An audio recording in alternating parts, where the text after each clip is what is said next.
Shalom, shalom. C'est le frère Achille depuis Yaoundé, le Cameroun.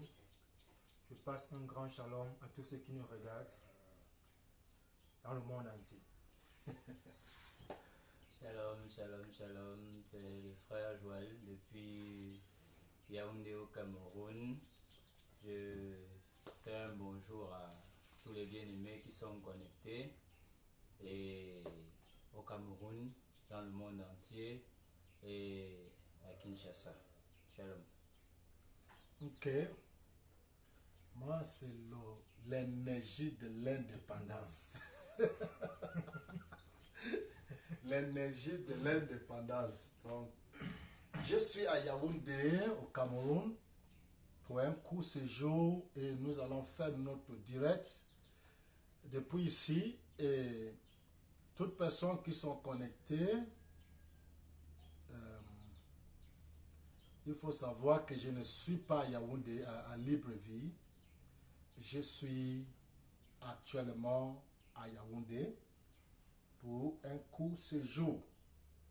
Le message, c'est le livre de vie.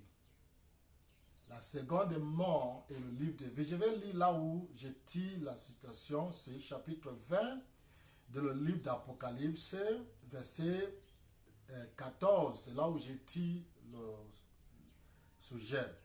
Mais nous voulons reprendre chapitre 12 d'Apocalypse là et chapitre 16 pour comprendre la seconde mort. Verset 14 dit: et la mort et le séjour des morts fut jeté dans les temps de feu. C'est la seconde mort, les temps de feu. Donc, il y a eu, si on parle de seconde mort, ça veut dire qu'il y a eu une première mort. La première mort est consommée avec Jésus à la croix.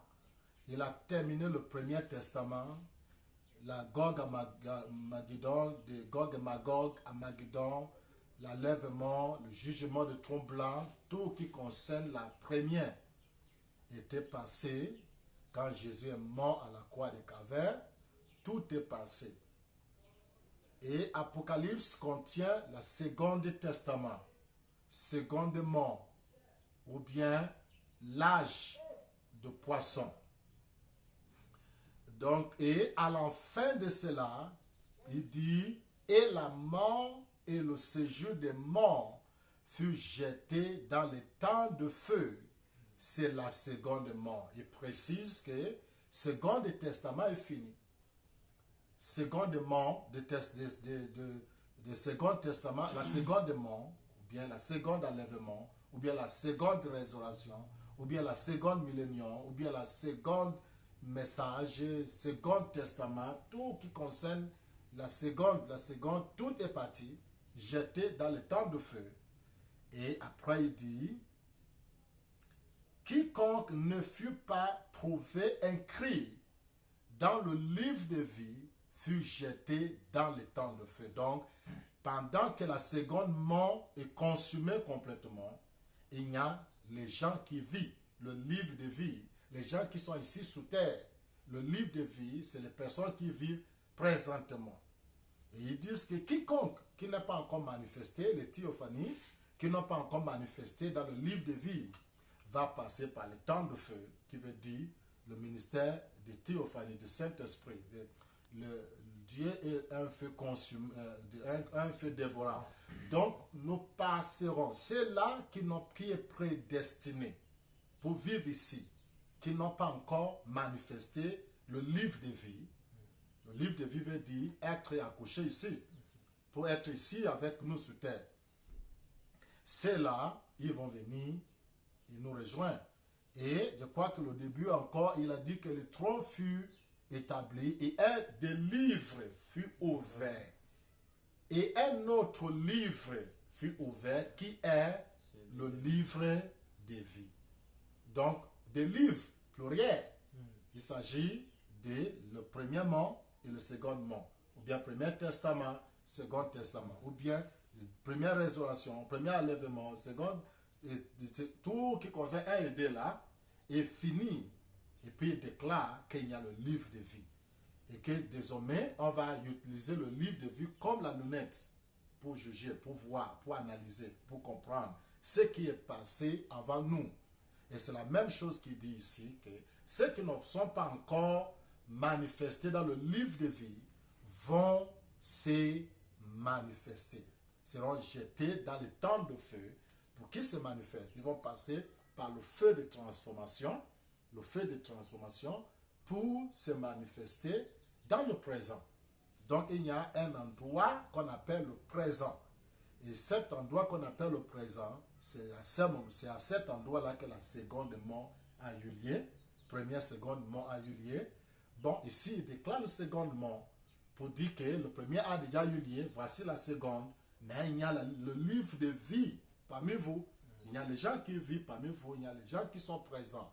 Et quiconque est prédestiné pour être parti, que leur nom n'est pas encore révélé ou manifesté, c'est-à-dire qu'ils ne sont pas encore exprimés. Ils ne sont pas encore venus à l'existence physique par le programme de sexe ou bien par l'accouchement. Ils ne sont pas venus, ne t'inquiète pas, ceux-là vont être jetés dans le temps de feu, puisque c'est ça le voie et moyen de se transiter dans le livre de présent.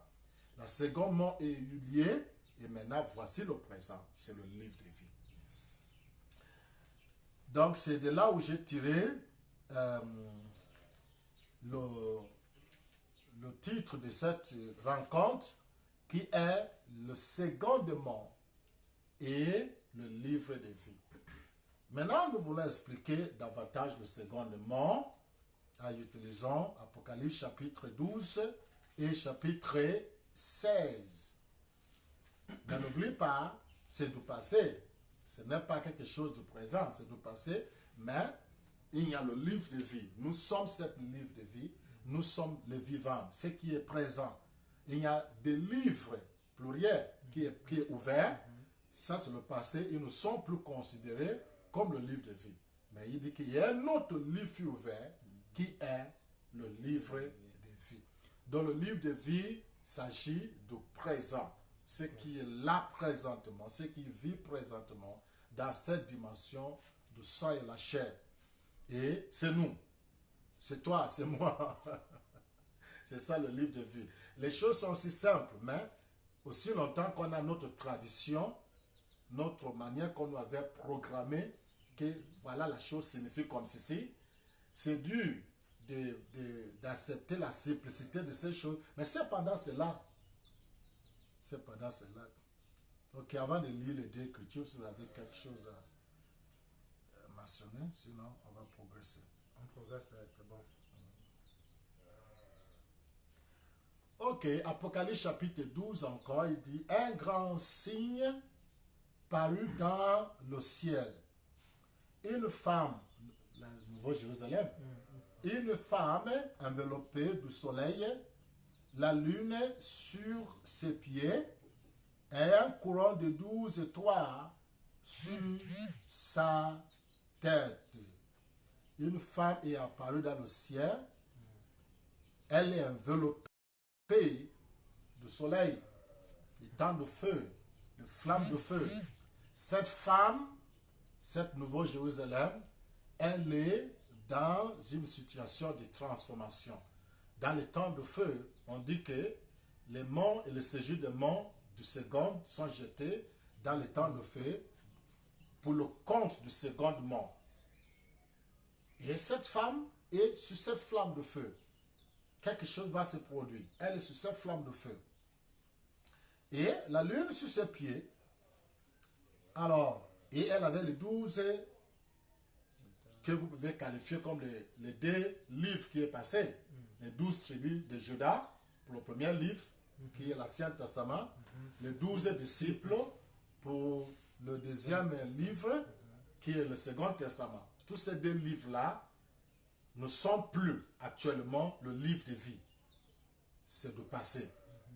C'est nous qui vivons nos vies. C'est notre temps. Comme dit William Branham, reconnais vos jours et votre message. Donc c'est notre jour.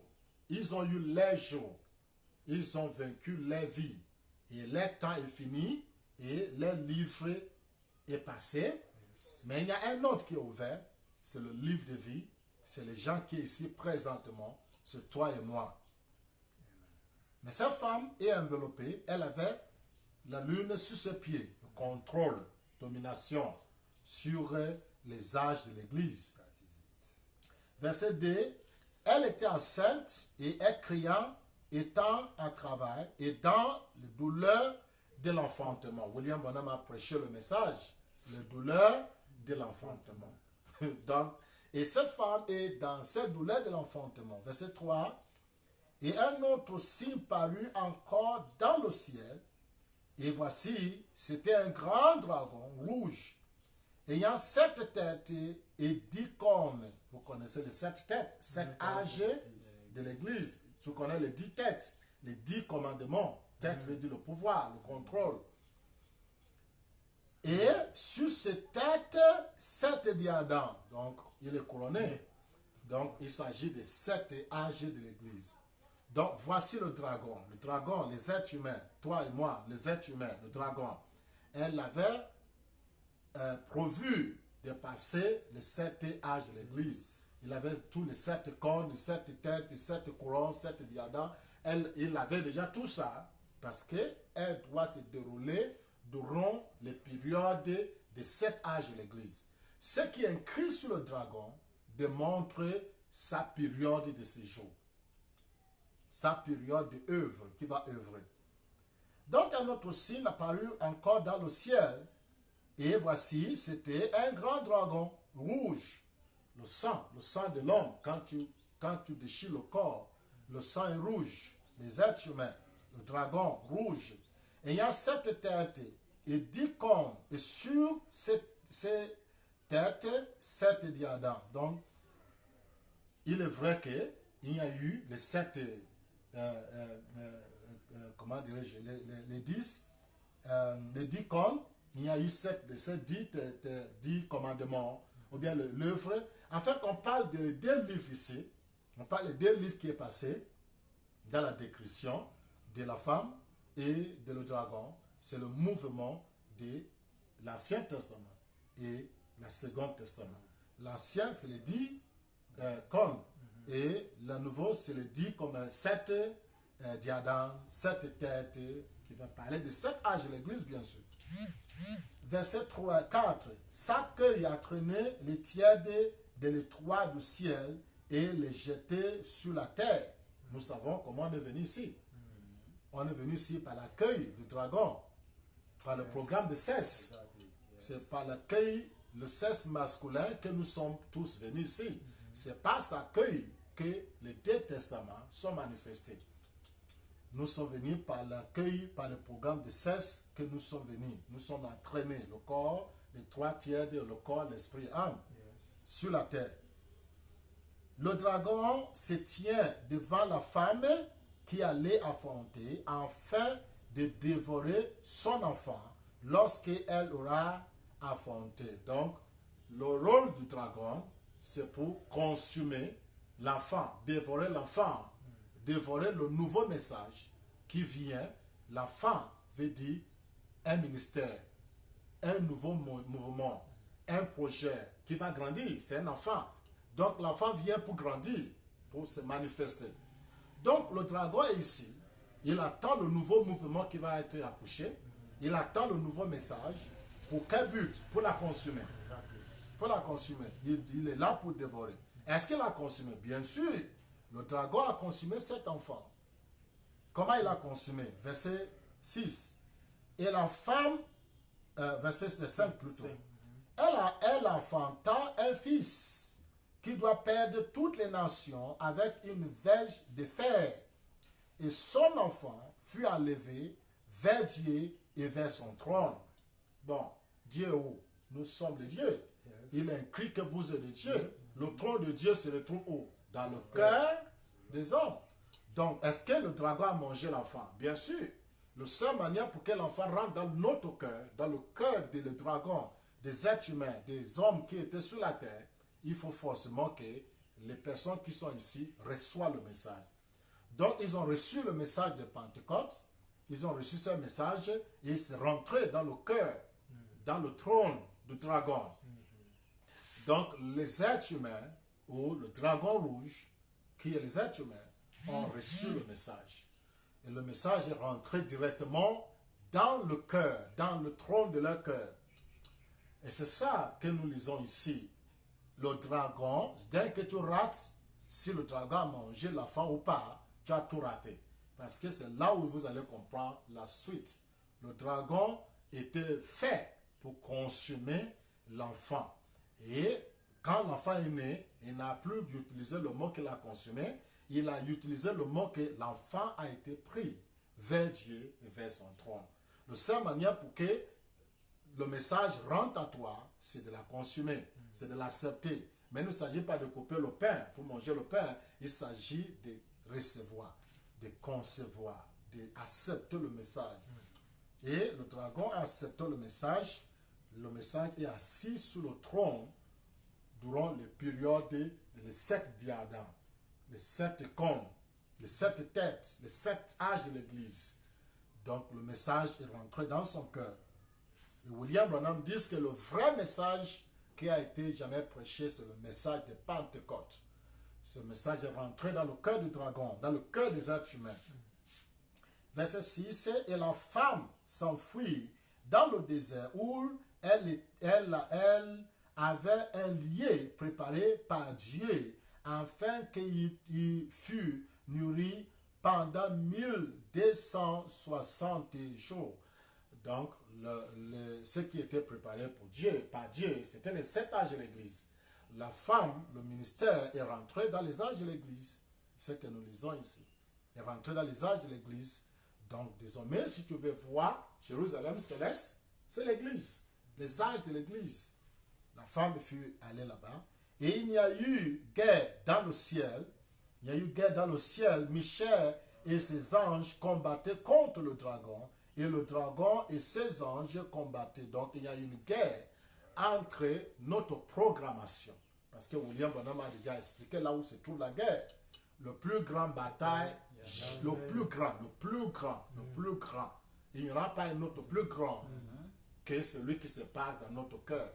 Et William Branham a expliqué déjà que le plus grand bataille qui a jamais eu lieu, c'est dans le cœur des hommes. Donc quand le nouveau message vient, ça trouve le conflit avec l'ancien message. Et c'est ça la guerre entre Gog et Magog, ou bien qu'on va arriver, qu'on appelle la guerre d'Armageddon, ou la guerre de Gog et Magog. C'est ça que nous lisons ici, là. Et il y a eu une guerre dans le ciel. Michel et ses anges combattaient contre le dragon, et le dragon et ses anges combattirent. Donc, vous avez vu déjà, Paul a tout expliqué. Il dit, il y a une conflit entre le fruit de la chair et le fruit de l'esprit, et tout ça. Paul a déjà tout expliqué que la guerre se passe dans l'homme. Ils disent que ce que je ne veux pas faire, c'est ce que je me retrouve faire. Il dit, pourquoi ça? Il dit, parce qu'il y a un conflit en moi. Il y a un conflit entre ce que je connaissais hier et ce qui vient d'arriver. Cet enfant qui vient d'être né. Ce nouveau message. Mon message de mon jour et mon heure. Quand le message vient, ça rentre dans nos cœurs. Ça s'assoit sur le trône de Dieu. N'oublie pas, nous sommes le temple de Dieu. Nous sommes le temple de Dieu. Quand le message vient, ça rentre à nous dans le temple de Dieu. Se retrouve un trône. C'est le cœur de l'homme. Et ça s'assoit sur le trône. Et quand ça s'assoit sur le trône, ce qu'il retrouve là, il commence à faire son travail depuis l'intérieur. Et William Branham dit ça dans une autre manière. Il dit, toute guerre, il dit la guerre entre Satan et Dieu a commencé dans le ciel avant de descendre sur la terre. Ça commence toujours dans le ciel, dans le cœur, à l'intérieur de toi. Toute guerre commence là. Il ne s'agit pas d'un ciel, un ciel imaginaire. Il s'agit de quelque chose de nouveau qui vient trouver ce qui est habituel, qui est assis, ancien en toi. Et il y a ce conflit intérieur. C'est ce qu'on qualifie le plus grand bataille jamais livrée.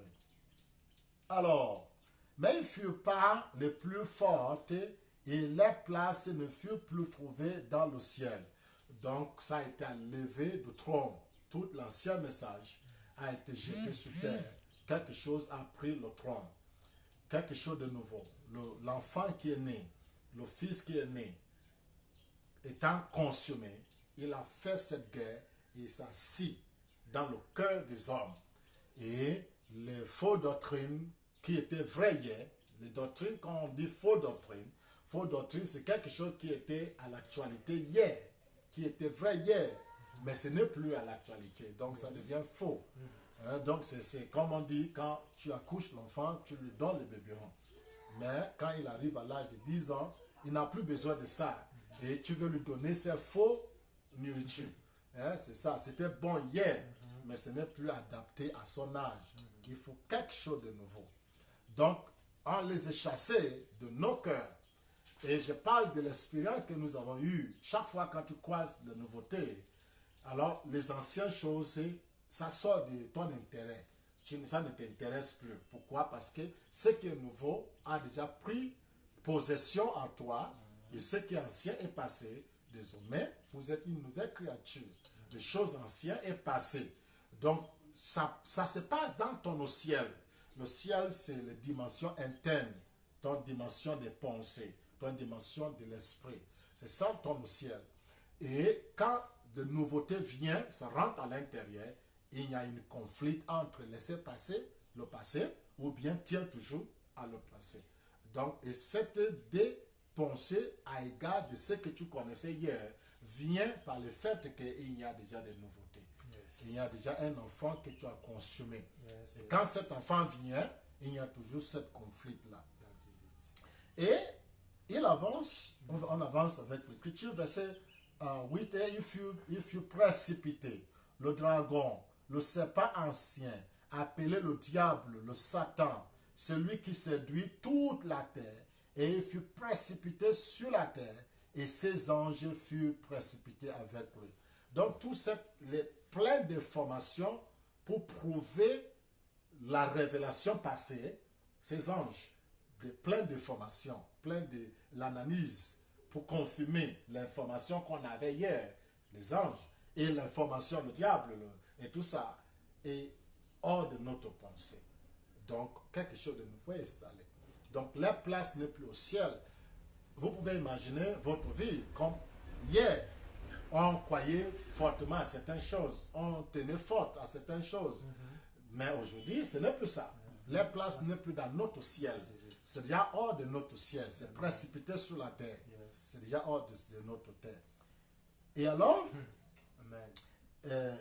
verset 1, il fut précipité le grand dragon, et regardez le mot qui le qualifiait, le serpent ancien, appelé le diable et Satan, c'est lui qui séduit. Donc la séduction, c'est encore bien, les gens vont me haïr si je commence à montrer ma nouvelle position. Il faut que je tienne toujours. C'est toujours, on est toujours dans cette balance qu'on croise la vérité. On est toujours là, c'est toujours la séduction. Serpent, c'est rosé, quelque chose qui est tordu. On veut être rosé. Et il y a plein de gens qui ont déjà compris, qui m'écoutent, qui ont déjà compris ce message. Ils se retrouvent dans ce terrain-là qu'on appelle le terrain du diable. Toujours rosé, il veut toujours que les gens l'acceptent comme il était hier. Il ne veut pas montrer son identité. C'est ça le serpent ancien. Ce n'est pas de nouvelles méthodes. Vous êtes seulement nouveau à pratiquer. Il y a eu des gens qui ont pratiqué ce genre de ruse quand la nouveauté les trouve. Il veut le cacher, il ne veut pas que les gens puissent les haïr, il ne veut pas perdre les faveurs, et tout ça, ça a été toujours comme ça. C'est ça le serpent ancien. Il ne s'agit pas de vraiment un reptile comme ça. Non, c'est toujours les ruses de l'homme que la Bible explique là. Il explique comment l'homme est rusé. Il a quelque chose de bien. Tu te rappelles, oui, Joseph Branham a donné un témoignage. C'était une maman qui a fait les recherches et il a découvert que le père de Joseph Branham, de Billy Paul, je pense, le père de Billy Paul, c'était un grand prophète. Et les gens ont parlé de William Branham et tout ça, mais soit disons que c'était l'ami de Billy Paul, la femme là. C'était l'ami, soit ils travaillent quelque part ensemble ou quelque chose comme ça. Donc Billy Paul rendait ce témoignage que quand il a écouté l'histoire de William Branham, comment il était un grand prophète, il a fait des grands prodiges, il a beaucoup de gens qui le suivent, il a vu ça à l'internet, mais il ne savait pas que c'est le père de son ami, de son frère, qui est là à la maison, ou bien son ami. Il ne savait pas. Donc, le jour-là, quand il a découvert que, donc c'est le père de le gars là, ben, il a dit à Billy Paul que, mais je ne comprends pas. Donc ton père, tu connaissais cet homme-là et tout ça. Donc, tu vois, l'homme est toujours comme ça, il ne veut pas rejeter, il ne veut pas être rejeté, il ne veut pas perdre les faveurs, donc il est obligé de cacher les choses. C'est ça le serpent. C'est ça, si vous voulez bien, c'est le rusé de l'homme. L'homme est rusé, donc il était poussé hors du ciel, et maintenant voit son colère.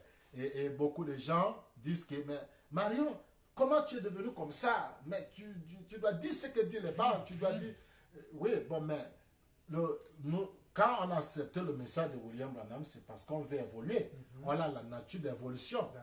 Donc, William Branham, il est clair. Il a dit son travail, c'est pour ramener les gens à la parole.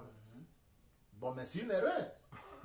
Pour nous, toujours, de ramener les gens à la parole. Pourquoi? Parce que c'était d'abord la parole. La parole, c'est la pensée d'abord. Et ça est devenu la parole. Mais ensuite, la parole est devenue la chair. Nous sommes la chair. Nous sommes les êtres humains. La parole est devenue chair. Pourquoi tu veux nous ramener à la parole? Mais c'est juste parce qu'ils ne connaissaient pas ce qu'il y en a, ce qui attend. Et ce n'était pas fait pour Branham. Branham est clair que l'ange lui disait toujours de ne plus trop parler sur cette troisième poule, septième saut, de ne pas... Parce que ce n'était pas son travail. Donc, il a seulement fait comme tout le monde qui sort de le monde de la parole pour devenir chair. Tout ce qui peut rappeler, c'est la parole. Comment vivre dans le monde de la parole. Mais ils ne savent pas que l'homme de chair ne vive pas par la parole. L'homme de chair vive par les choix qu'il fait. Tu fais le choix et tu récoltes les conséquences de votre choix. Et si les conséquences n'est pas agréable pour toi, tu changes, tu fais un autre choix. Tu fais l'opposé de ces choix. L'homme ne vive pas par les dictées d'un livre que les gens ont mis ensemble pour appeler la parole de Dieu. Et même si Paul dit que vous êtes le temple de Dieu, mais tout a changé, on a tout changé. On a déjà conçu des bâtiments pour appeler les bâtiments le temple de Dieu. On a déjà fait un livre pour appeler ça la parole de Dieu. Chaque religion a des bâtiments qu'ils appellent la maison de Dieu ou bien l'église. Ce n'est pas biblique. Ce n'est pas biblique. Et des livres qu'ils appellent la parole de Dieu. Mais ça ne devait pas être comme ça. Dieu, William Branham a dit ça tant sans stop que Dieu nous avait jamais dit d'aller faire les églises. Il nous avait jamais dit ça. Et il a dit, Jésus n'a jamais dit que va faire les églises. Jésus n'a jamais dit ça. Mais c'est quelque chose qui devrait être manifesté durant les périodes des âges de l'Église. Mais les âges de l'Église ayant terminé. Bon, on continue à lire pour ne pas perdre le vue. Verset 9 encore. Et il fut précipité le grand dragon, le serpent ancien. Donc, ce n'est plus le bébé dragon, c'est le grand dragon. Ils ont grandi, ils ont fini les jours. Et maintenant, ils sont précipités. Cette grande doctrine, cette grande croyance, cet obstacle, cette foi de passer, c'est très dur pour beaucoup de gens d'enlever ça. C'est vraiment un grand dragon. Mais il fut précipité sur la terre. Ok, verset 10, c'est « Et j'entendis dans le ciel une voix forte qui disait, maintenant, le salut est arrivé et la puissance et le règne de notre Dieu et l'autorité de son Christ, car il a été précipité l'accusateur de nos frères. » Tu vois que les Russes, là, ce n'est pas ailleurs. Ça s'est passé dans le cœur de nos frères. Hein? L'accusation, ça là c'est faux, c'est vrai, c'est faux, c'est faux. C'est dans le cœur. La plus grande bataille jamais livrée, ça a été toujours dans le cœur des hommes. Celui qui les accusait devant notre Dieu jour et nuit. Mais il n'y a que celui qui dort avec toi qui peut t'accuser jour et nuit. Hein? Il n'y a que celui qui est parti de toi. Et ça se passe dans nos cœurs. Jour et nuit, on est là, croit ou ne croit pas. Accepter ou n'accepte pas. C'est fondé ou ce n'est pas fondé. On est toujours dans les deux lois de contraste. C'est bon ou ce n'est pas bon. Il nous accuse jour et nuit jusqu'à ce qu'on soit résolu. Quand on est déjà résolu, on a déjà conclu que non, moi je pense que je dois évoluer. Ça ne m'appelle pas à se conformer à quelque chose. ça m'appelle à une évolution. C'est une transformation. Dès qu'on cède à la transformation, on cède à cet appel à l'évolution. C'est fini. Tout qui est ancien est précipité sur la terre. Désormais, vous êtes une nouvelle créature. Les choses anciennes sont précipitées sur la terre, sont du passé. Donc, il y a d'autres choses qui sont dans le trône de ton cœur, désormais. Alors, qu'est-ce qui est dans le trône de ton cœur? À ce moment, tu peux dire, le salut est venu. Tu ressens que non, moi, j'ai résolu. Je me sens bien. Je suis OK. L'autre va t'attaquer, ça ne vaut dire rien. L'autre va te persécuter, ça ne vaut dire rien. Parce que l'extérieur peut vous dire quelque chose quand l'intérieur n'est pas encore résolu. Mais quand l'intérieur est déjà résolu, l'extérieur c'est rien. L'extérieur c'est rien.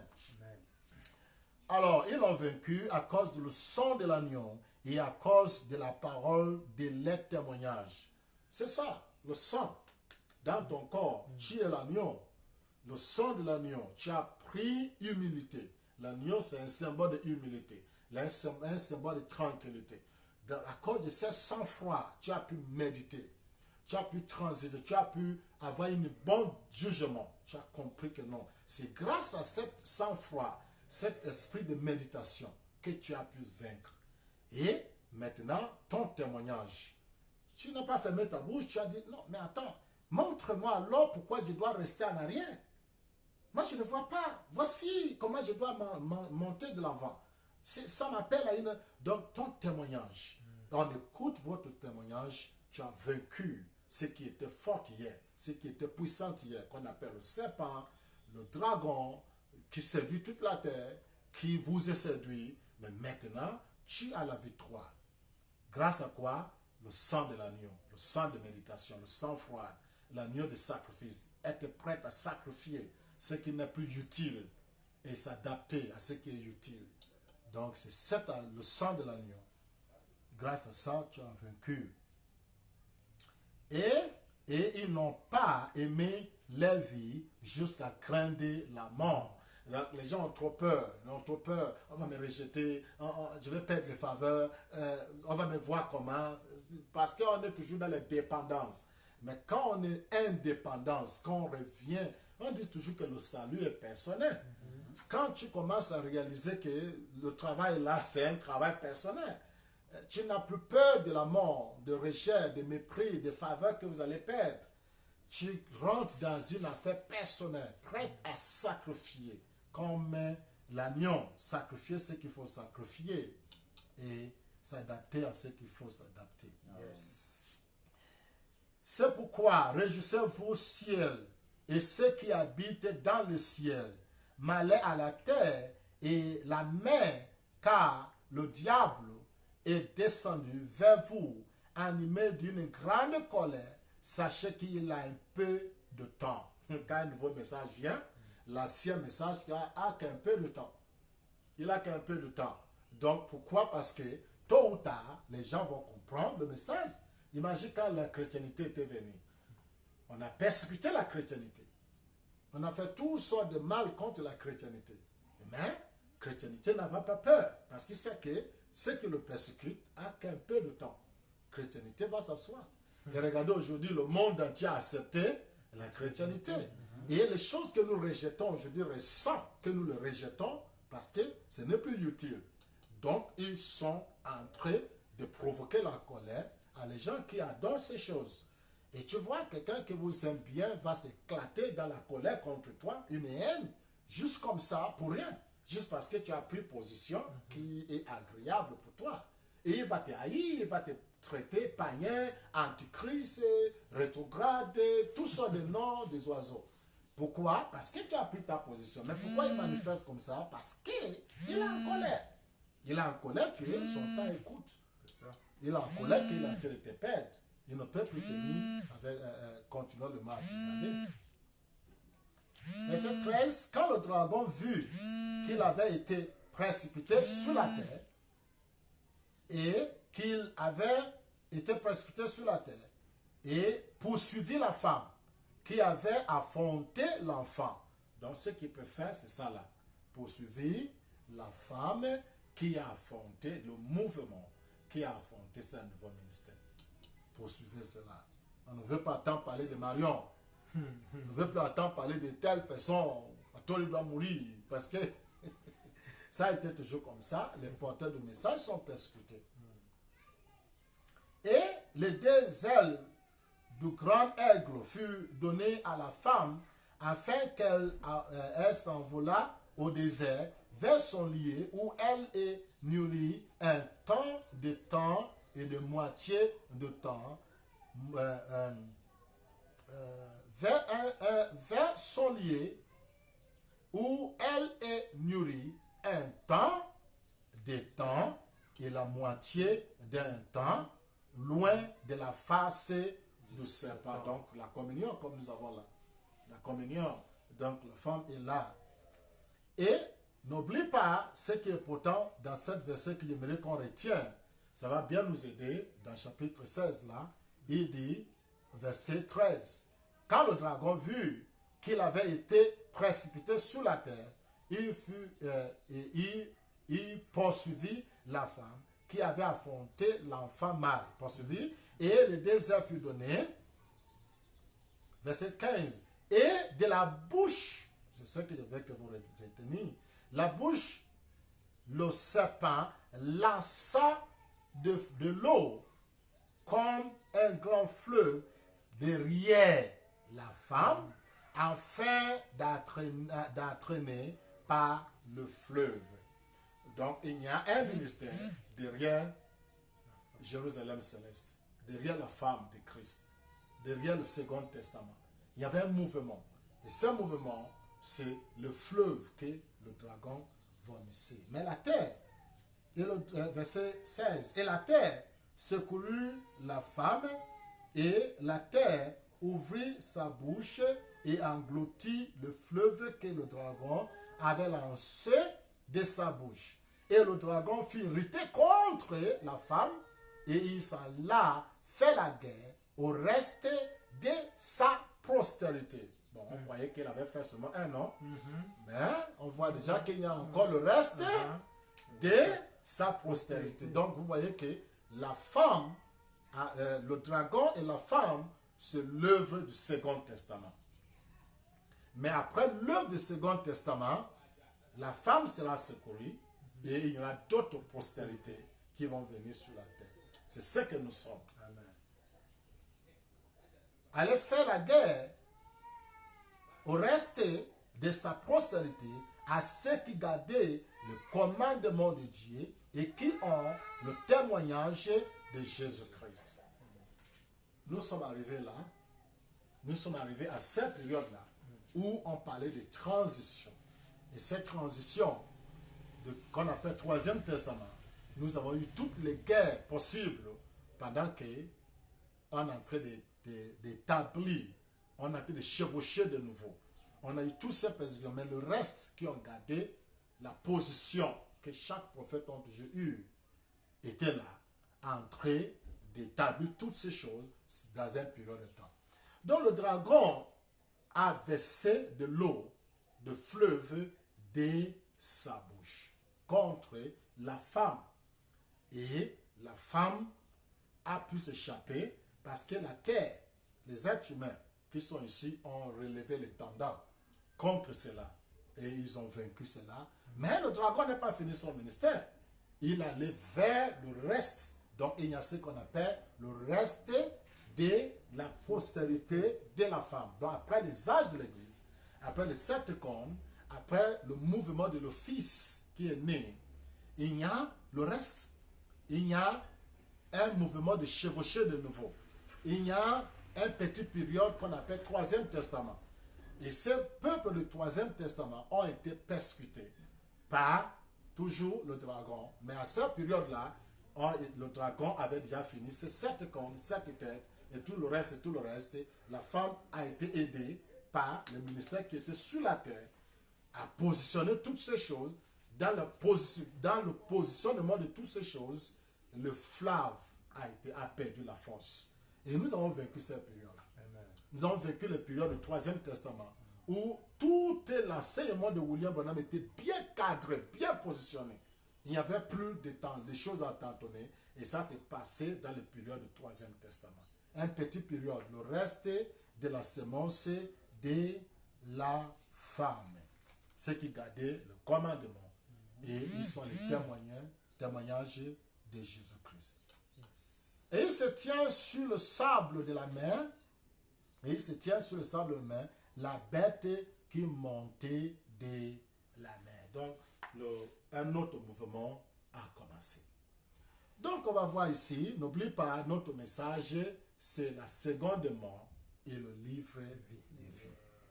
Donc, voilà le mouvement qui s'est passé dans la seconde mort, second testament, seconde résurrection, second enlèvement, tout qui concerne la seconde venue, qui est le Fils de Dieu, Fils de non, Fils de... Tout qui concerne la seconde venue là, voilà ce que nous lisons ici, ce qui s'est passé. Ça s'est passé la période de 7 têtes, 7 cornes, 7 âges de l'Église. Et qu'à la fin de cela, la terre a consumé, a aidé la femme, et tout ce temps est passé. Mais sinon, durant toute cette période, le dragon a fait que verser de l'eau, de fleuve, de sa bouche, derrière le mouvement qui s'est passé sur la terre. La femme, derrière la femme avancée, il y a un mouvement qui le suivait derrière. Mais à l'enfer, la terre, c'est-à-dire un autre mouvement, la terre, un prophète, William Branham, un prophète de Napanin, a ouvert la bouche, a commencé à déclarer les choses.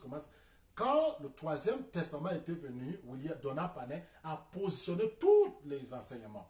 Et ça a glotti complètement toutes les confusions qui étaient derrière. Maintenant, on va voir un peu ce que le fleuve là est. Chapitre 16, on peut sauter peut-être pour aller vivre. Verset 12. On prend verset 12 puisqu'on parle du 6e âge de l'Église et le 7e âge de l'Église.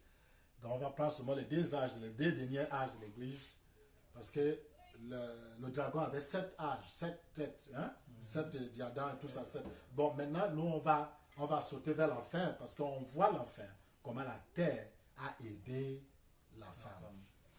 Et le reste de la postérité a été persécuté.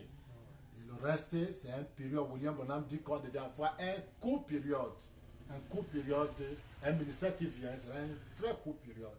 Et William Branham a bien dit qu'il chevaucherait de nouveau. Il y aura un autre message. Ce message a bien aidé le corps de Christ. Si tu retournes à le message de Donald Palmer sur le Troisième Testament, ce qu'il a fait a bien aidé le peuple, a bien enlevé tout ce que le dragon, qui est les êtres humains, un mouvement, un ministère, car le fleuve qui était derrière les âges de l'Église, qui est mélangé avec les âges de l'Église, vraiment, toutes ces choses-là, commençant par William Branham, étaient achevées par le deuxième chevauché. Verset 15, ou bien verset 12, le 6e versa sa coupe. Bon, il y a les gens qui pensent que les 7 trompettes, c'est pour les Juifs. Les 7 âges de l'Église, c'est pour les nations. Les 7 choses, c'est pour ceci. Non. Le livre d'Apocalypse, c'est une petite histoire qui concerne les 7 âges de l'Église, rencontrés 6 fois. Tout que tu vois le livre d'Apocalypse, c'est la même histoire. C'était rencontré 6 fois. Il a commencé d'abord à le rencontrer comme des bougies. 7 bougies. Après, il a commencé encore pour les âges de l'Église. 7 âges de l'Église. Après, il est revenu encore les 7 sceaux. 7 sceaux. Après, il est revenu 7 fléaux. 7 trompettes. C'est la même histoire. Mais Jean a écrit ça 7 fois pour donner plus de détails. C'est le même événement qui s'est passé dans la même période. Ce n'est pas que on va dire les 7 trompettes, c'est pour un groupe. Après que tous ces gens finissent, on va partir dans ces groupes. D'ailleurs, si vous dites que les trompettes, c'est pour les Juifs, mais les Juifs, c'est les Américains, les Européens, c'est ça les Juifs. William Branham était un Juif, un Israélite, mais il n'était pas sûr. Il ne connaissait pas parce qu'il est venu à une époque de la parole où son ministère était ramener les gens à la parole. Mais à la fin, il a compris. Et voilà pourquoi que le 7e, les fêtes de trompettes, que lui-même sait que ça doit être prêché par les prophètes juifs. Lui, il a prêché ça à Israël, qui est Jéhovah son vie. Israël, ce n'est pas Benjamin qui est là-bas, Palestine. Israël, c'est l'Europe. Israël, c'est Angleterre. Israël, c'est Canada. Israël, c'est États-Unis. Toute cette troisième race humaine, c'est ça Israël. Et les promesses a été données à eux que par les promesses de Messie, le reste des civilisations finira par les accepter. Donc il y a eu la première civilisation humaine, deuxième civilisation humaine, et cet Israël sont les troisième civilisation humaine, ce sont l'Européen. Et cet Européen, c'est eux qui sont éparpillés pour devenir Canada, États-Unis, Nouvelle-Zélande, tous ces pays-là. Donc, William Branham, c'est un juif, c'est un Israël, un Israélite. Et il a révélé les choses à Israël. Parce que lui, c'est un prophète israélien. Et la promesse de Messie, le début jusqu'à la fin, n'était pas pour le monde entier. C'est pour le monde entier dans le sens que le monde entier va finalement accepter le nouveau race humain qui est venu sur la terre. C'est-à-dire les Juifs d'Israël.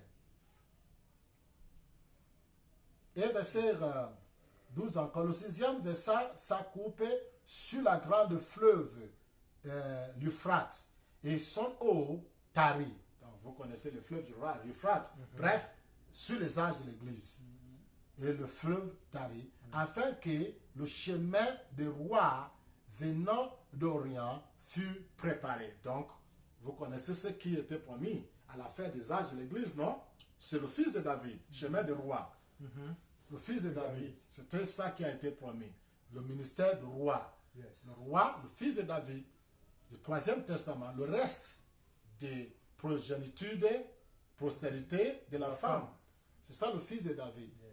Donc, mais le 6e couple a tari le mouvement des âges de l'Église. Pour quel but? Pour frayer le chemin pour le reste de la postérité de la femme, qui est le chemin du roi, ou bien le fils de David qui est roi. Venant de l'Orient fut préparé. Et verset 13, et j'ai vu sortir de la bouche du dragon. On revient toujours maintenant à le dragon. La bouche du dragon et de la bouche de la bête et de la bouche de faux prophètes. Donc l'évolution du dragon. Le dragon, il est simplement dragon, mais après il est devenu puissant. Les bêtes sont des puissants, des autorités, donc des systèmes comme Islam, Église, tout ça, tout ça, tout ça. Là. Mais c'était d'abord les êtres humains, juste le dragon. Mais son progrès, c'est du dragon à la bête, de la bête à le faux prophète. Donc il y a eu plein de gens qui prêchent. Quand on dit faux prophète, ça veut dire que tu es victime de faire la promotion de quelque chose qui n'est plus utilisable, qui n'est plus à jour. Donc tu deviens un faux prophète. Un vrai prophète, c'est quelqu'un qui vit dans le présent, qui expérimente dans l'actualité. Tu rencontres les choses que tes aïeux t'ont rencontrées. Est-ce que tu as vaincu ça? Donc, c'est ça la progression du dragon. Dragon, bête et le serpent. Tu vois la Trinité? Et il nous finit par, qu'est-ce qui est sorti de ces trois organisations? Qu'est-ce qui est sorti? Voilà, il a dit que, et j'ai vu sortir de la bouche du dragon et de la bouche de la bête et de la bouche du faux prophète, trois esprits impurs, semblables à des grenouilles. Mais qu'est-ce que William Branham dit à propos des trois grenouilles? Il dit clairement que c'est Trinité. Hein? Dans les soins, on tente d'en faire beaucoup de ces brochures. William Branham dit que ce qui est sorti de la bouche du dragon, de la bête, des faux prophètes, c'est la Trinité. C'est la doctrine, ce n'est pas une entité, ce n'est pas un monstre quelque part. Pourquoi tout le monde attend le jour où le monstre va apparaître, la bête va apparaître? Non. La bête, c'est le système. Comme politique, comme chrétienté, islam, tout ça sont des systèmes de contrôle, des systèmes qui vous contrôlent, des systèmes qui vous managent. Par exemple, on a Covid-19 et le gouvernement, la décision du gouvernement, c'est que la seule manière pour sortir de COVID-19, c'est le vaccin. Mais ça, c'est la décision de l'homme politique. Ce n'est pas la décision des médecins. Beaucoup de gens confondent la décision des médecins à la décision de l'homme politique. C'est les dirigeants, les gouvernements, ils ont décidé que voici la manière de sortir de COVID-19. Mais est-ce que c'est ce que la médecin vous a dit? Non. Mais ça, c'est l'absolu. Et il impose ça. C'est ça la bête. La bête, c'est un système qui détermine comment tu dois mener ta vie. C'est un pouvoir. C'est un pouvoir. Et c'est là, dans la forme de politique, dans la forme de religion, tous ces systèmes-là, c'est ça qu'on appelle la bête. Il ne s'agit pas d'un mythe ou un gigant qui a les 10 cornes, vrai. Non, ce sont des symboles. William Branham dit que le livre d'Apocalypse et le livre de Genèse sont des livres de symboles. Sont barrières. Ce que tu lis dans le livre de Genèse et dans le livre d'Apocalypse sont barrières, sont des symboles. Les symboles, c'est quelque chose qui voile une réalité. Donc, c'est à toi de sonder et connaître la réalité de cela. Amen. Alors, de ça, pour sortir la Trinité. Bon, tu as vu la Trinité quelque part, qui marche partout. Non, c'est une parole, c'est un message. C'est une doctrine. Ça n'a rien à faire avec une entité qui va sortir un jour. Mais regardez comment il a dit ça. C'est différent de la manière qu'il a dit ça dans l'Apocalypse 12. Il a dit de ça, vous sortez quoi? Le fleuve. Mais ici, il précise davantage quelle qualité de fleuve. Il dit c'est 3 esprits impurs qui sont de la bouche de ces systèmes. Ici, il donne plus de détails. Du dragon à la bête, de la bête à les faux prophètes. Et il dit tous ces mouvements-là, tous ces développements du dragon-là, de la bouche sortait juste une structure, Trinité. Et tout le système est bâti sur cette multiple Dieu. Que non, c'est Dieu de l'islam, c'est Dieu des chrétiens, c'est Dieu des bouddhistes, bon, c'est comme ça qu'ils me font là-bas, accepte-le comme ça, c'est comme ça qu'ils font comme ça. Et toute religion politique, tout est basé, construit sur la conception de multiples dieux. Et c'est ça qui sortait de la bouche. Mais je vois les gens tous les jours dire que non, le jour là vient, le dragon va venir, va sortir de la bouche. C'est déjà passé, ça accompli. C'est quelque chose qui est déjà établi, qui est là.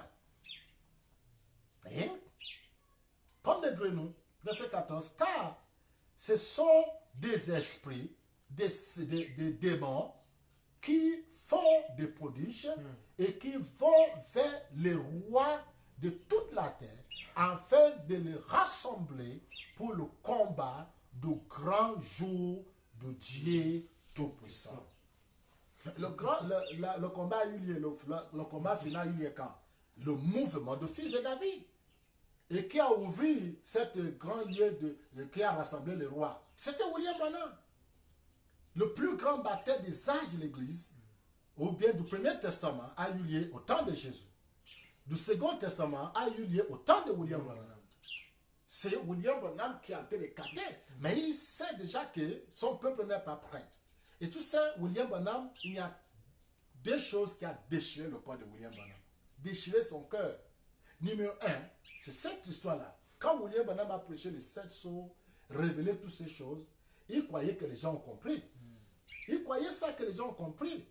Donc maintenant, un soir, il dit, ce serait les questions et réponses sur les sceaux. Juste pour savoir s'ils ont compris. Et les gens, quand ils vont poser les questions, c'est des questions qui hors de jeu, hors de ce qu'ils attendaient. Le cœur de William Branham saignait. Tout ce qu'on a parlé là, ils n'ont rien compris. Ils n'ont rien compris. Il dit, bon, comment la femme doit s'habiller? Qu'est-ce que ça a fait avec les 7 sceaux qui viennent de révéler? On va prendre les 5 sceaux comment? William Branham, son cœur était déchiré parce qu'ils n'ont pas compris.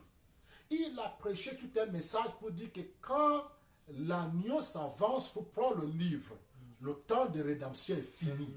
On ne parle plus de message de rédemption. Jésus vient bientôt, il faut être né de nouveau. Oh, le sang de Jésus va te laver. Tout ça là, le temps de médiation là, c'est terminé. Mais il ne comprend pas, il vient toujours avec les mêmes questions de rédemption, de repentance. William Branham était choqué. Un jour, il était assis comme ça, il voulait même abandonner tout. Mais le Saint-Esprit lui avait parlé. Il dit, tu vois cet homme-là qui est assis là-bas, c'est un fou. Il est là. Il dit, tu vois, c'est un bombe, on appelle un jargon, quoi. Il dit, quelqu'un qui est cinglé, qui est désorganisé, un bombe. Il dit, tu vois cet homme-là. Il dit, si tu continues là où tu veux continuer là, d'abandonner ça là, tu vas être comme cet homme-là. Parce que ça rend fou d'imaginer que le Dieu que vous serviez là, que vous dites qu'il vient, il révèle toutes ces choses, vous ne comprenez rien. Donc maintenant, c'est moi le problème parce que j'ai déjà compris, vous n'avez pas compris. Et comme j'ai compris là, je vais souffrir par votre affantillage, votre bêtise. William Branham était prêt à tout abandonner. Mais le Saint-Esprit lui parle. Il dit, si tu fais comme ça, tu seras comme cet homme-là. Donc William Branham a décidé de tenir dans la brèche. De faire semblant, de juste supporter. Mais il sait que vraiment, il y a vraiment. Et jusqu'à ce que le Saint-Esprit dit qu'il va chevaucher de nouveau. Il y aura un autre message. Il y aura un autre temps. Le jeune homme va amener ces choses-là. Il y aura un travail rapide. Il a compris ce pas et il est resté dans la brèche. Et les gens n'ont pas compris. William Branham était déçu. Quand tu lis les questions-réponses et tu vois les qualités des questions sur les sceaux, questions-réponses, les qualités des questions sur les sceaux là, mais attends, est-ce qu'ils écoutent William Branham? Est-ce qu'ils écoutent même? On vient de dire les choses tout de suite là qu'il n'est plus agneau, il est déjà le lion. C'est-à-dire le temps de médiation est fini. Tu me poses des questions sur le sang de Jésus, comment il va nous racheter, quand il viendra, l'enlèvement va être comment. C'était vraiment décevant. Alors, on continue. Et des cas, ce sont des esprits, des démons qui font des prodiges et qui vont vers les rois de toute la terre afin de les rassembler pour le combat du grand jour du Dieu Tout-Puissant. Mais c'est William Branham qui a prêché le message. Dieu Tout-Puissant dévoilé. Mais vous cherchez encore le Dieu Tout-Puissant. Il y avait eu le plus grand bataille jamais livré. Mais les gens n'ont pas compris. Donc la totalité de le mouvement du Deuxième Testament a eu lieu devant tout le monde dans la présence de William Branham. Dans le 7e ange. Le grand jour. Mais pour que tu comprends, on continue à lire. Le grand jour puisse savoir, le verset 15 maintenant. Voici, je viens comme un voleur, heureux celui qui veille et qui garde ses vêtements afin qu'il ne manque pas, qu'il ne marche pas nu et qu'on ne voie pas sa honte. Mais c'était dans quel âge? Laodicien. C'est Laodicien que tu es nu, tu es misérable. Donc, 7e âge est fini, la 6e est fini. Maintenant, à quel moment qu'il y aura la guerre? 7e âge. Donc, il est en train de faire l'introduction pour le 7e messager. Il dit maintenant heureux. Donc, qu'est-ce qui s'est passé ensuite? On les a rassemblés déjà pour le 7e âge. Verset 16. Et il les rassembla dans le lieu appelé à Hébreu Armageddon. La guerre d'Armageddon. La guerre d'Armageddon. Tout le monde, la guerre d'Armageddon. Et les gens sont si terrifiés. Pendant que la guerre là a eu lieu, chaque âge jusqu'à sa plénitude au temps de William Branham.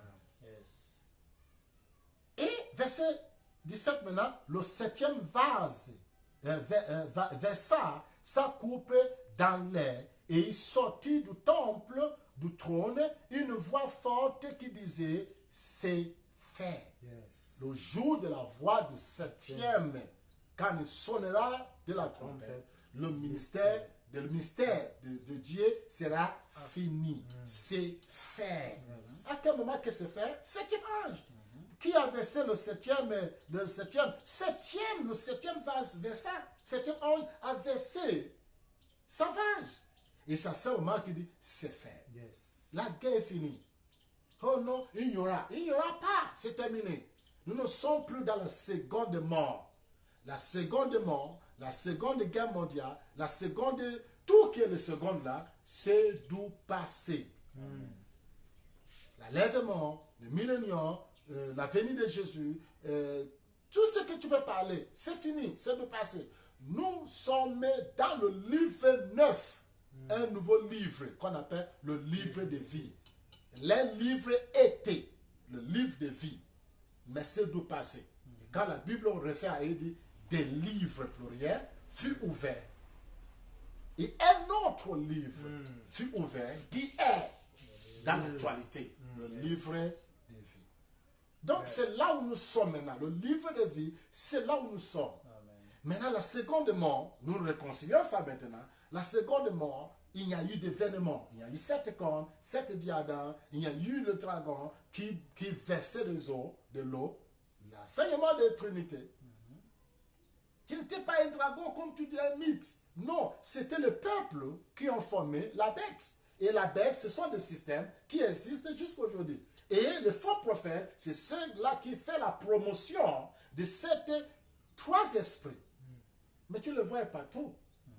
Même nos frères branamis, quand tu pars chez eux, ils vont te dire que oui, il y a l'enlèvement physique, il y a l'enlèvement spirituel. Toujours dualité, multiple. Donc oui, Jésus est dans mon cœur. C'est vrai, Jésus est venu dans mon cœur, mais il viendra un jour. Bon, il y a combien de Jésus? Toujours j'ai déjà la vie éternelle, mais nous entrerons dans la vie éternelle. Toujours la confusion. Hein? Celui qui croit aura la vie, j'ai déjà la vie éternelle, mais un jour vient où nous allons rentrer dans la vie. Toujours dualité, multiple. Et pourquoi? Parce que tous les systèmes du Second Testament, secondement, est bâti sur la dualité. Sur la multiple Dieu, multiple vision, multiple. C'est basé sur cela. Il n'arrive pas à rentrer dans l'indivisible. Là, on dit, nous sommes un. Le message d'acceptation, ils n'ont pas pu rentrer là-bas. Mais notre livre est là, c'est le livre de vie. Et voici, je viens verset 16, 17 maintenant. Le 7e verset, ça coupe dans l'air. Nous allons rencontrer le Seigneur où? Dans l'air. Il versait sur son coup dans l'air et il sortit du temple, du trône, une voix forte qui disait, c'est fait. Il y a un peuple qui parle maintenant que c'est fait. Le temps de second mort, second testament, c'est fait. C'est fini, c'est du passé. Il y a une voix qui sort du trône. Un message qui vient de l'intérieur, qui est en train de dire aujourd'hui que c'est fait. C'est terminé, c'est du passé. Pourquoi vous voulez vous tuer vous-même? C'est fait. Nous sommes un nouveau livre, neuf qui est prêt à rentrer dans l'inconnu pour écrire des nouveautés dans ce nouveau livre. C'est un livre qui a besoin d'être écrit. Nous sommes les épîtres vivants d'aujourd'hui. Nous vivrons notre vie actuellement. Et verset 18, et il y a eu des éclats, des voix, ma voix était dedans, notre voix était dedans, des voix, des tonnerres, et un grand tremblement de terre, tel qu'il n'y avait jamais eu depuis que l'homme est sur la terre, et un aussi grand tremblement. Ma terre était tremblée. Quand le message est venu, c'est un tremblement de ma terre. Tout a changé. Une voix qui sortait de mon cœur. Et, verset 19, et la grande ville fut divisée en 3 parties. Et les villes des nations tombaient. Et Dieu se souvient de Babylone la grande pour lui donner la coupe du vin de son ardente colère. Tous ces Babylone de Trinité, de bêtes, tout ça est tombé de mon cœur. Ça n'a plus de place à moi. Je suis libéré de tous ces ministères de dépendants. De départ à un pasteur, à un prophète, à un évêque, départ à un Dieu imaginaire, départ. Non, ça c'est le ministère de l'indépendant. C'est un ministère où Josué partage la portion de terre à chacun de nous pour dire désormais le manne ne tombera plus du ciel. Si vous voulez le manne, cultivez ton champ et vous aurez le manne. Vous êtes responsable de votre joie, de votre tristesse. Ce n'est pas départ, il n'y a plus de médiateur. Ce n'est plus le temps de médiation. L'agneau a pu le livre, il est devenu le lion. Le lion veut dire le roi, le responsable principal du royaume. Donc nous sommes tous rois dans notre royaume. Amen. Tout le monde, vous avez ton corps à régner dessus, pas régner sur ton voisin, régner sur ton ami, mais régner sur toi-même. Ça, c'est le jour que nous vivons maintenant. Yes. Et verset 18 encore, et il y a eu des éclats, des voix, des tonnerres, et une grande tremblement de terre, tel qu'il n'y avait jamais eu depuis que l'homme est sous la terre, un aussi grand tremblement. Et quand les gens nous écoutent parler comme ça, ils ressentent le tremblement. Ils sont choqués. Ça, c'est une blasphème. Comment il peut dire qu'il n'y a pas un Dieu imaginaire? Comment il peut dire que l'homme est Dieu? Mais cependant, c'est un cri que vous êtes des dieux. Vous êtes des dieux. Lève-toi, ô Dieu, juge la terre, car toute la terre t'appartient. Verset 19, et la grande ville fut divisée à 3 parties, et les villes des nations tombées, et Dieu se souvient de Babylone, la grande, pour lui donner la coupe de vin de son ardente colère, et toutes les lits s'enfuirent, et le montant ne fut pas retrouvé, et une grosse grêle dans les grêlons passait un talent, tomba du ciel sur les hommes, et les hommes blasphémaient Dieu à cause du fleuve de la grêle, parce que ce fleuve était très grand. Très, très grand. On a trop d'informations aujourd'hui. L'information très grande. Grâce à l'Internet, on a tellement d'informations où les gens, quand les gens parlent, ils disent blasphème Dieu. Nous blasphémons Dieu. Oui, parce que Dieu, qu'on nous avait présenté, que ce qui a voulu être accepté, nous avait présenté, c'était juste pour nous tromper. Les gens blasphémaient Dieu à cause de quoi? À cause de ces grandes révélations qui tombaient du ciel. Des grandes informations sur la terre aujourd'hui. Et nous blasphémons ce Dieu du passé, ce Dieu imaginaire, ce Dieu inventé, ce Dieu créé par chaque religion. Les Asiatiques ont créé les dieux. Au commencement, Dieu a été créé. Chaque personne, chaque tribu ont créé les dieux. Dans mon village, il dit voici le Dieu de tel village. Les Blancs qui sont venus nous coloniser, ils sont venus aussi avec la notion de les dieux. Islam ont les dieux. Mais aujourd'hui, nous avons tellement d'informations qui tombent sur notre tête. Tellement de révélations qui tombent jusqu'à ce qu'on est en train de blasphémer. En train de parler de ces... Donc, ces choses, c'est la tromperie. D'une autre manière, de grandes révélations est là sur la terre parce qu'on est prêt à recevoir cela. Et nous le recevons. Il dit non, les gens devaient s'écraser, devaient mourir. Mais par contre, ce n'est pas ce que la Bible dit. Il a dit que, à cause de cela, les gens blasphémaient Dieu. Maintenant, ce message-là, que les gens regardent et disent non, ça c'est un blasphème. Parce que le Dieu qu'on nous avait montré n'est pas le vrai Dieu. Le vrai Dieu, c'est moi. Le vrai Dieu, c'est toi. Nous sommes les sauveurs de l'un et l'autre. Mais on est prêt à tuer l'homme pour un Dieu qu'on n'a jamais vu. Et Paul a dit comme ça, ils disent que mais vous voulez adorer le Dieu, vous prétendez d'aimer le Dieu que vous ne voyez pas.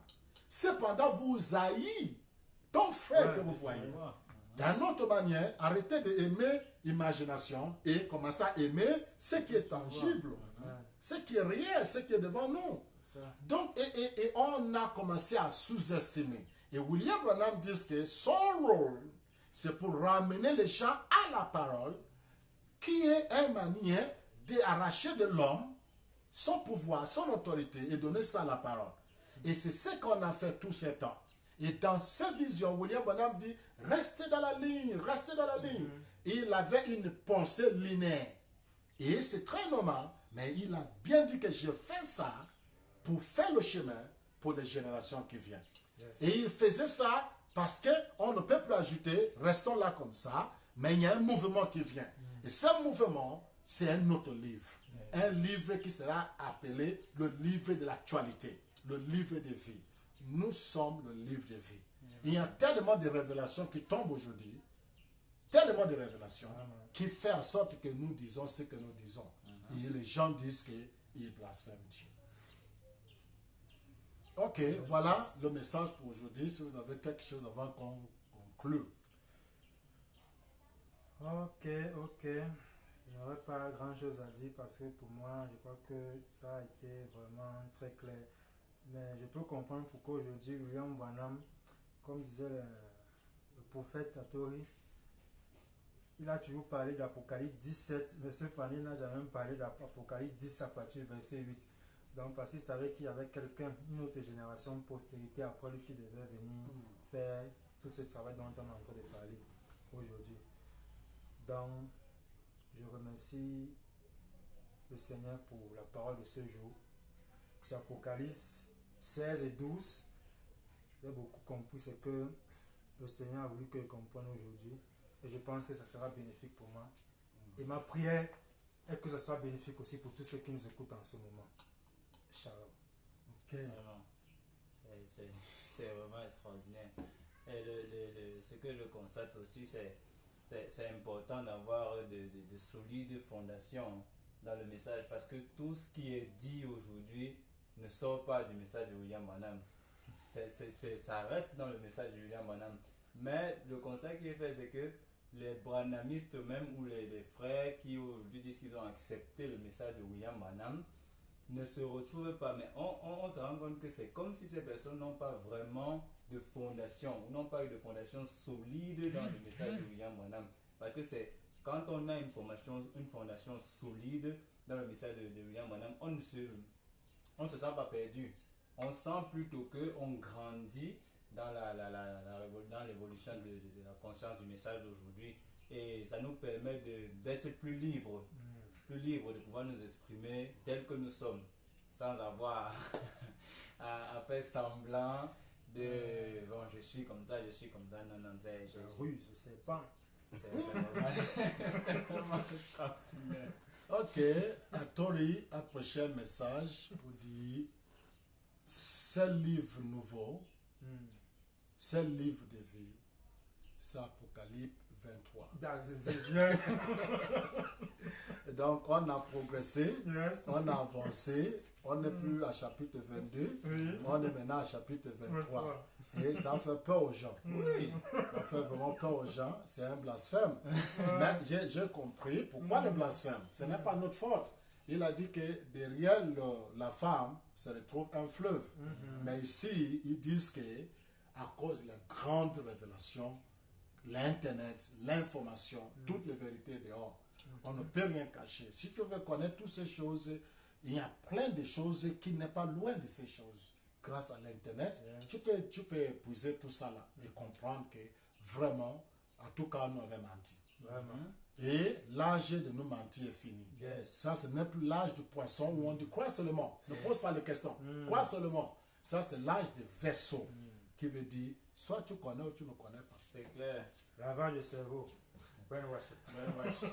Voilà, shalom et bon dimanche. Si vous avez un désir dans votre cœur, n'oubliez pas, tout ce que tu as besoin est déjà en vous. Amen. Donc, reçois votre guérison, reçois votre délivrance, tout ce que tu as besoin dans le nom collectif de Christ que nous sommes. Yes. Que ce soit ainsi. Amen. Bye bye. Bye. Happy Sunday. Yes. Bye bye.